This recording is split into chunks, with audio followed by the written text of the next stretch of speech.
नमस्कार दोस्तों, मैं हूं डॉक्टर अंशिला, आपकी पीडियाट्रिशियन। आज हम बात करेंगे बच्चों की पॉटी के बारे में, जो एक बहुत ही ज़्यादा इम्पॉर्टेंट और वरीड टॉपिक होता है बच्चों के लिए। पेरेंट्स बच्चों की पॉटी को लेके इतने परेशान होते हैं, मेरी क्लिनिक पर आते हैं और कहते हैं आज बच्चे ने लूज़ पॉटी किया, आज बच्चे ने पॉटी नहीं किया, आज बच्चे ने 7 बार पॉटी किया, कल तो 2 ही बार गया था, आज बच्चे ने ग्रीन पॉटी किया, आज बच्चे ने येलो किया, आज वाइट किया। तो ये सब जानना पेरेंट्स के लिए बहुत ज़रूरी है कि कब आपको वरिड होने की ज़रूरत है और कब आपको वरिड होने की ज़रूरत नहीं है। पॉटी को लेकर जो समस्याएं होती हैं उसमें 2 चीज़ें हैं जो सभी पेरेंट्स को बहुत ज़रूरी है जानना। पहली, change in frequency should always be addressed. Change in frequency, change in colour और change in consistency should always be addressed. अगर बच्चा पहले 2 बार पॉटी जा रहा है और अभी 10 बार जा रहा है तो ये एक चेंज है। अगर बच्चा पहले येलो जा रहा है और अब ब्लैक या ब्राउन जा रहा है तो it is always be addressed. अगर बच्चा पहले सॉलिड जा रहा था और अब लूज जा रहा है तो इट शुड बी एड्रेस्ड। तो अगर चेंज कुछ हो रहा है तो it should always be addressed. और सेकेंड इंपॉर्टेंट थिंग है वेट गेन। अगर आपका बच्चा नॉर्मली वेट गेन कर रहा है, जितना हमने एक्सपेक्ट करते हैं बच्चे को 1 वीक में या 15 डेज में करने के लिए, और फिर भी उसकी बॉडी में चेंज है और he is comfortable with it, तो आपको चिंता करने की ज़रूरत नहीं है। तो आइए सबसे पहले चालू करते हैं कि फ्रीक्वेंसी क्या होनी चाहिए बच्चे की बॉडी करने के लिए। जब बच्चा पैदा होता है और वो माँ के दूध पर आता है शुरू से ही, पहले ही दिन से, तो पहले बच्चा ग्रीन कलर की पॉटी करता है जो 8 से 10 बार हो सकती है नॉर्मल। पहले महीने में बच्चे की इंटेस्टाइन्स इतनी वीक होती है कि बच्चा जैसे ही माँ का दूध पिएगा वो नीचे से पॉटी कर देगा, जिसको हम नॉर्मल गैस्ट्रोकॉलिक रिफ्लेक्स बोलते हैं। यानी कि जैसे ही दूध पेट में गया, कोलोन ने रेक्टम में सीधे पॉटी को डाल दिया और पॉटी निकल गई बाहर। तो ये जो गैस्ट्रोकॉलिक रिफ्लेक्स होता है ये 1 से 1.5 महीने तक बच्चों में परसिस्ट करता है। और जैसे जैसे इंटेस्टाइन्स मैच्योर होती चली जाती है, उसकी पॉटी की जो फ्रीक्वेंसी है वो ठीक होती चली जाती है। यानी कि जब पहले शुरू के 1 महीने में बच्चा जितनी बार दूध पिएगा उतनी बार बच्चा पॉटी करेगा। यानी कि 10 से 15 बार दूध पिएगा तो 10 से 15 बार पॉटी करेगा। ये बिल्कुल नॉर्मल होता है, इसमें बिल्कुल भी चिंता करने की ज़रूरत नहीं है अगर बच्चा यूरिन नॉर्मली पास कर रहा है। लेकिन अगर 20 से 25 बार दस्त हो रहे हैं, बच्चा यूरिन कम कर रहा है, आपको लग रहा है बच्चे को हल्का बुखार है या बच्चा सुस्त है, दूध अच्छे से नहीं पी रहा है, तो आपको अपने पीडियाट्रिशियन से ज़रूर मिलना चाहिए।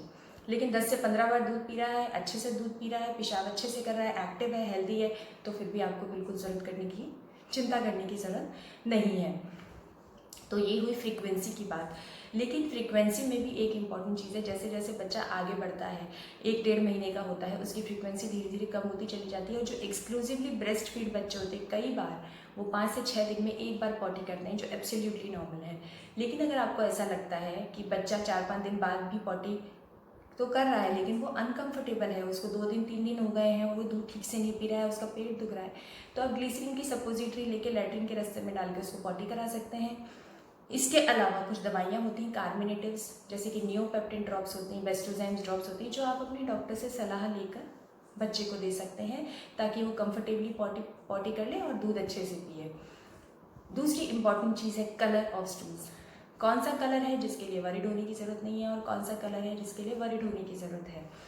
जब बच्चा पैदा होता है तो वो डार्क ग्रीन कलर की पॉटी करता है, मेकोनियम जिसको हम कहते हैं। 2 से 3 दिन वो डार्क ग्रीन पॉटी करता है, फिर पॉटी का कलर येलो होकर ब्राउन हो जाता है। ग्रीन पॉटी करना एब्सोल्युटली नॉर्मल है, शुरू के 3 दिनों में मेकोनियम पास करना एब्सोल्युटली नॉर्मल है, क्योंकि वो बॉडी का जो बाइल होता है, लिवर का जो सिक्रेशन होता है, वही होता है ग्रीन कलर की पॉटी। इसलिए आपको उसके लिए चिंता करने की बिल्कुल भी ज़रूरत नहीं है। अगर बच्चे को कोई वायरल इन्फेक्शन हुआ है, उसे कोई वैक्सीनेशन हुआ है, उसकी माँ ने कुछ ऐसा खाया है जिसकी वजह से उसकी इंटेस्टाइन्स की मोटिलिटी बढ़ गई है, तो भी बच्चा ग्रीन पॉटी कर सकता है। ग्रीन पॉटी पर मैंने एक पूरा वीडियो बनाया है जिसे आप जाकर देख सकते हैं। ग्रीन पॉटी होना, ब्राउन पॉटी होना, ये बिल्कुल नॉर्मल है। येलो पॉटी होना ये भी बिल्कुल नॉर्मल है। तो चिंता कब करनी है, जब बच्चा ब्लैक कलर के स्टूल करे, वाइट कलर के स्टूल करे या ब्लड आए स्टूल में। जब आप कोई नया फार्मूला इंट्रोड्यूस करते हैं, वो एलर्जिक हो किसी फार्मूले के लिए, तो बच्चा ब्लैक या फिर ब्लड आ सकता है उसकी पॉटी में, अगर वो गाय के दूध से या किसी फार्मूला मिल्क के लिए एलर्जिक है, या आपने कोई ऐसी चीज़ उसको दी है जैसे कि जरम घुट्टी या ग्राइप पाउडर जिसकी वजह से वो एलर्जिक है उसके कंटेंट्स के लिए, तो कई बार बच्चों की पॉटी में ब्लड आ जाता है। इसके अलावा वाइट स्टूल्स होना भी नॉर्मल नहीं होता। वाइट स्टूल्स जो है वो ये इंडिकेट करते हैं कि बच्चे के शरीर में बाइल नहीं सिक्रीट हो रहा है, उसका लिवर जो है वो या तो बाइल को सिक्रीट ही नहीं कर पा रहा है या कहीं ना कहीं ऑब्स्ट्रक्शन है जिसकी वजह से बाइल इंटेस्टाइन्स में नहीं आ पा रहा है, जिसको हम बिलियरी एट्रेजिया या बिलियरी ऑब्स्ट्रक्शन बोलते हैं। इस कंडीशन में आपको अपने पीडियाट्रिशियन से सलाह जरूर लेनी चाहिए। तीसरी इंपॉर्टेंट चीज़ है कंसिस्टेंसी ऑफ स्टूल्स। अगर बच्चा पहले नॉर्मल पॉटी कर रहा था, बंधी हुई या सेमी सॉलिड पॉटी कर रहा था और अब वो लूज़ पॉटी कर रहा है तो आपको चिंता करने की ज़रूरत है। अगर बच्चा पहले भी लूज़ कर रहा था, अभी भी लूज़ कर रहा है, यानी कि आप ये कह रहे हैं कि भाई 1-1.5 महीने से बच्चा जब से पैदा हुआ तब से लूज़ ही पॉटी कर रहा है, तो फिर चिंता की ज़रूरत नहीं है। लेकिन अगर बच्चा पहले सॉलिड कर रहा है और अब लूज़ कर रहा है, फ्रीक्वेंसी भी बढ़ गई है, कलर भी चेंज हो गया है, तो फिर आपको दवाइयाँ लेने की ज़रूरत है या आपको डॉक्टर की सलाह लेने की ज़रूरत है। कंसिस्टेंसी ऑफ स्टूल्स अगर चेंज हो रहा है तो दैट इज़ चेंज, और इसलिए आपको अपने डॉक्टर से सलाह जरूर लेनी चाहिए। लेकिन अगर बच्चा शुरू से ही लूज स्टूल कर रहा है, उसका वेट गेन नॉर्मल है, वो यूरिन नॉर्मली पास कर रहा है, वो एक्टिव है, डेवलपमेंटली नॉर्मल है, तो फिर आपको चिंता करने की बिल्कुल भी ज़रूरत नहीं है। तो ये 3 चीज़ें हुई, फ्रीक्वेंसी, कलर और कंसिस्टेंसी। अब चौथी बात आती है कि कई बच्चे पॉटी करते वक्त रोते हैं। ये बहुत सारे कारणों से हो सकता है कि उनको पॉटी की जगह पर कुछ रैशेस हो रहे हों जिसकी वजह से वो जल रहा हो और वो रो रहा है।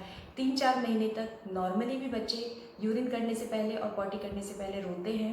उनको थोड़ी भी मरोड़ी चलती है या थोड़ा सा भी ब्लैडर अगर यूरिन करने से पहले स्ट्रेच होता है तो वो रोते हैं। उसमें उनको चिंता करने की, मतलब आपको चिंता करने की बिल्कुल भी ज़रूरत नहीं है।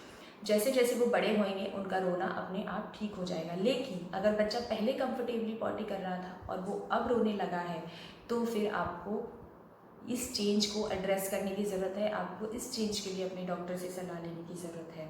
तो ये सब कुछ था पॉटी के बारे में।